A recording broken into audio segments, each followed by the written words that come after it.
First of all, thank you to the organization for inviting me here. It's a real honor for me to be here today.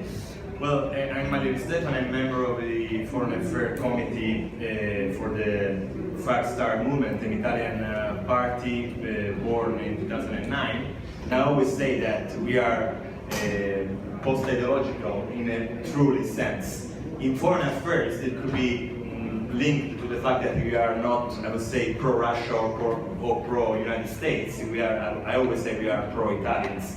And it's very difficult. I know that here you are more pushed on the way that if you are with or without Russia. We are in Italy, so we are exactly in the middle of this big chouse made of the two big players. So we have to face this situation. So I always try to say that we are trying our best to do the Italian interests, and it's not easy due to the past alliances after the Second World War and the actual situation that is worsening every year.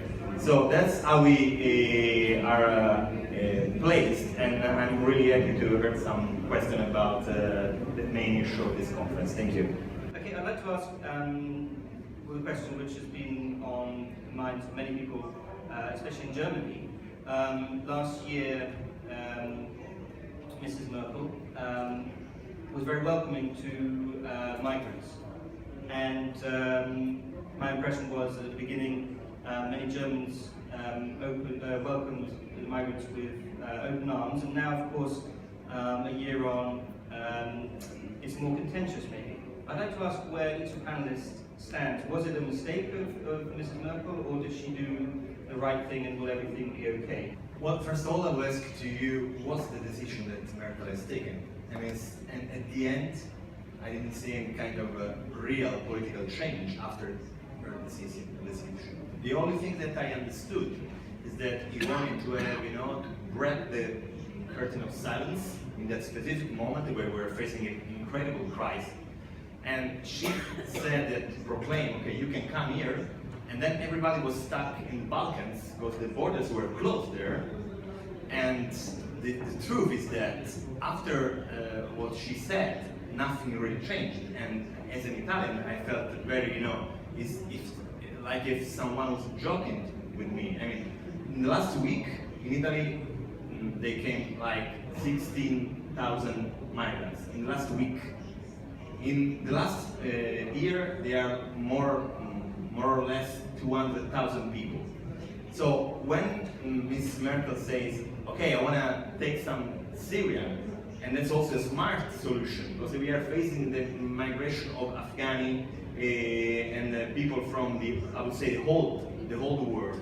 So people with nothing, with no instruction, with no money, with nothing. Taking Syrian people now, it's even safer, I would say. But the real change was not there in place. I mean, if I see to the Schengen in this moment, that is the main topic of today, it is not in place anymore. If I look to Italy, the borders with France, Ventimiglia, or with Austria, they are already closed. So I think that this Europe is always working with two kind of speed. One is the political speed, and the other one is the factual speed. The factual is that Schengen has gone already. There is no social cohesion at all, and the political are just speaking in another word, I would say. Manlio, let's go to, we can come back to some of these topics, but let's move on a sort of economic case.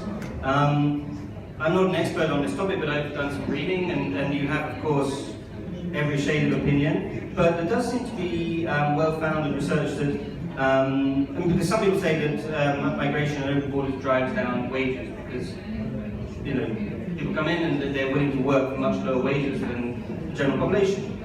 But apparently that's not the case. And that actually wages aren't driven down because of increased productivity, a larger workforce to buy, etc. What are your thoughts? Are wages driven down by this, and was productivity raised? What are the economic elements? Well, this is an argument of I would say it's mostly a political argument.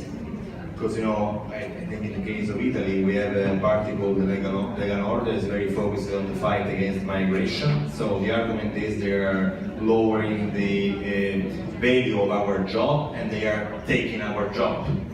I would say that in Italy the statistics say that they produce the 1% of the Italian GDP, the migrants I mean, but there is also the case, and we had to fight it, of the what we call black job, and also of the using from the criminality, mafia, and so of the migrants for obviously bad things. So that's an argument. I will say that the real problem is the generic crisis, not linked directly to the migrants. I mean, if you look to the statistics in Europe, they are very linked with the euro in 2001. Every level is going down, monetary and savings and whatever. With open migration? No. In Europe itself. And it's clear that in a moment of crisis, people have to find an enemy, So that's why I was saying that it's a political argument. And it's true that if you want to have a real open society and with a good social cohesion, we have to, first of all, we have to fix the problem of the internal crisis in Europe. That's why today I want to, I don't know if we have time to open the discussion a bit more, but I would like to understand what the audience thinks about, for example, Europe, or the NATO actions from Europe to the Eastern Europe. I mean, all these things are linked together in the approach that people have about migration. Because I'm sure 100% that if every country in Europe was Norway, for example, we would have no problem with migrants at all. Because it's directly and strictly linked to the economical moment of any country. And what specifically about Norway are you identifying there? Sorry? What are you specifically saying about Norway, if every country like Norway, in what way? Because they have a good, they are not in a bad moment like Italy, for example, or like the southern European countries. That's why, as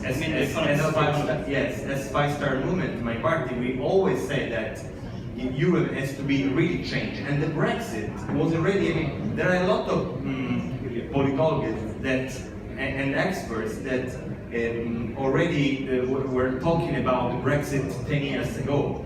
Because it's something that was that was thought in a wrong way. I mean, the way Europe is going in terms of welfare and all this stuff. So, if we want to fix the problem, we have to go to the head of the problem. The head of the problem is that we have not the capability, and I'm talking for Italy for sure, we have not the capability to face the problem by ourselves. So we need a real social cohesion. So the question now is, what is really now the European Union? It's a super state, it's a federalist state like the United States. What it is? It's just a financial institution. My idea is that today it's just a financial institution. If you are dealing with a financial institution, they will never take care of the problem of migrants. And that's the main focus. So we can discuss, and I'm the head of the Foreign Affairs Committee from my party, so I discuss about, I did a proposal law for migration. So I'm always discussing about this thing. But the real problem is that we never discuss of the head of the problem. The head of the problem is, what is the European Union nowadays? Okay, thank you. Thank you. Well, first of all, I heard very interesting things during the debate, so I want to just make some point. I will add to what has been said by Fabrizio Manotta another point. The role of NATO in the Middle East. This has been the fourth crisis.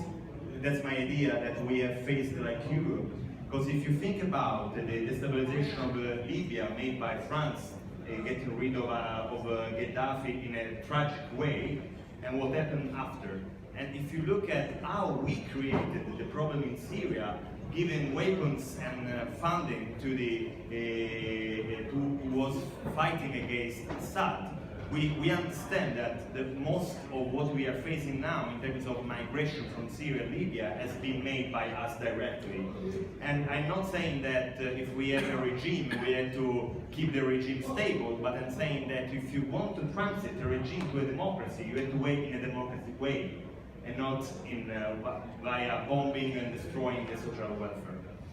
The other point is, has been done here from Mr. Hazel, that it is very important to fight against populism, and so is willing that Mr. Trump in the United States will fail.